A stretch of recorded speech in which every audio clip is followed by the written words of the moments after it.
Hello and welcome to the first video for Chapter 7. If we take a look at the learning objectives on page 7.1, we are not going to discuss learning objective 7.1, nor are we going to discuss learning objective 7.9, so we can skip those two. Alright, so the first one I want to get to with you is on page 7.3, and this is the one that discusses accounting methods. Alright, generally, small business people will keep their books on what is known as the cash method. Alright, so the cash receipts and disbursements method. When you have the cash method, the only time you record revenue in your books is when you receive the cash. The only time you record an expense is when you expend cash. In other words, you write a check or some other way of paying for something.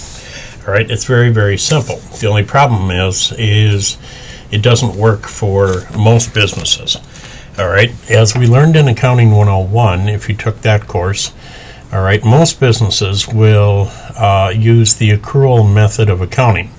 So how do you know which method to use? Well, all right, if we go to the bottom of page 7.4, all right, it tells you there that the tax law that has restrictions on the cash basis of accounting.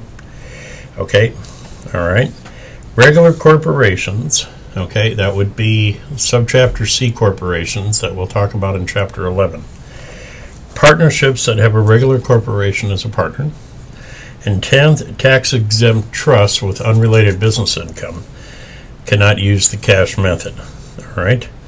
It does not apply to farming businesses, qualified personal service corporations like doctors, lawyers, CPAs, and entities with average receipts of $5 million or less. So it's that last sentence that applies to most small businesses. All right. And again, small mom and pop shops would not have $5 million in receipts during a year normally, so they can use the cash method of accounting. All right, for all the other businesses, you have to use the accrual method of accounting. All right, now there is a third method that is mentioned on page 7.3, and that is called the hybrid method. Okay, the hybrid method is a mixture of cash and accrual. So, for example, you might use the hybrid method for inventory. Okay, in other words, you would have a beginning inventory and you would have an ending inventory, which is the accrual, uses the accrual method, and then everything else you would use the cash method. So that's what they mean by the hybrid method. Okay, now what do you really need to know from this section? Okay, well, there's a couple things. All right, pay attention very carefully, okay, to the last or the example at the bottom of page 7.3. Okay, that example is pretty important.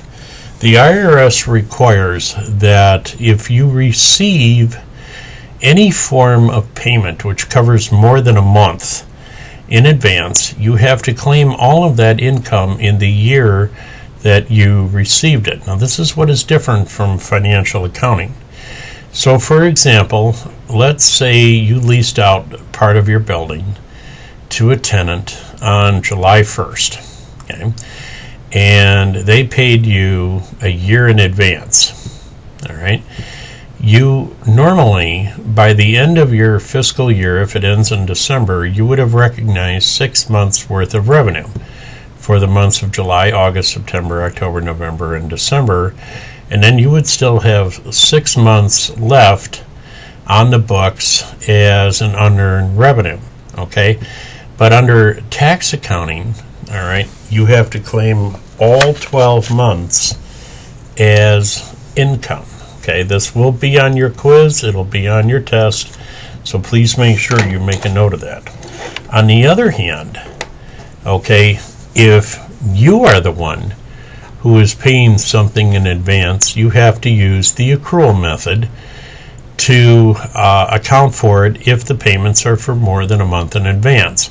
So if you are prepaying your rent, for example, on July 1st, and you prepay it for a year, okay, all right, you can only claim 6 months worth of rent from July through December, and the other 6 months would have to stay on your books as a current asset called prepaid rent, and then you can deduct that rent on your Schedule C or whatever form you use the following year. Okay, so very, very important, all right, that you look at the example at the bottom of page 7-3, okay. So the bottom line is any rent collected in advance has to be claimed, all of it has to be claimed in the year you collected it. Anything like rent paid in advance, okay, has to be claimed using the accrual method of accounting. Okay, and again, please note the restrictions on the use of the accrual method and the cash method at the bottom of page 7-4. All right, when you file a Schedule C for a client, or you file a corporate return or a partnership return, you must note on the first page what method of accounting you are using. All right, okay, it is assumed that that you would use the accrual method of accounting on your books. Most businesses do, but then again, it depends upon the size of the business. But the question on the front of the tax return is not for your books, it's for your tax return. So it will ask you whether or not you want to use the cash method or the accrual method of accounting. Okay, that's it for this video.